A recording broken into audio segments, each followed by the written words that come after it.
খাবো। মা, মাছগুলো তাহলে ব্যাগে রাইখা দেই।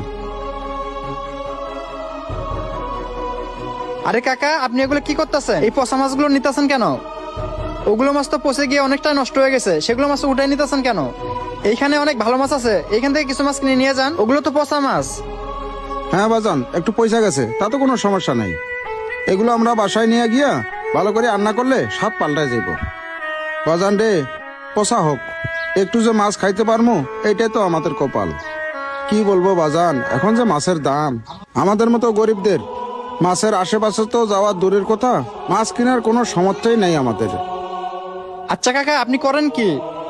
বাজান, আমি আর আমার মেয়ে রাস্তাঘাটে আমরা বোতল টোকাই।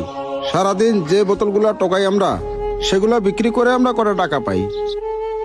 কাকা, সেগুলো বিক্রি করে কি আপনার সংসার চলে? না রে বাজান, সেভাবে চলে না। আজকাল যে বাজারের দাম, আর কি বলবো বাবা, আজকালকাল তো সেই রকম বোতল টোকাইও পাই না। আর আজকে সেরকম একটা বোতলও টোকাইতে পারি নাই। আজকে যে কয়টা বোতল টোকাইয়া পাইছি, সেগুলো বিক্রি করে সামান্য কয়টা টাকা পাইছি। আচ্ছা কাকা, আপনার পরিবারে কে কে আছে? আমার পরিবারে আমি আর আমার মেয়েই আছে, আর কেউ নেই বাবা। কেন কাকা, কাকি কোথায়? বাবা রে, ও যখন ছোট ছিল তখন ওরে রাইখা ওর মা মারা গেছে।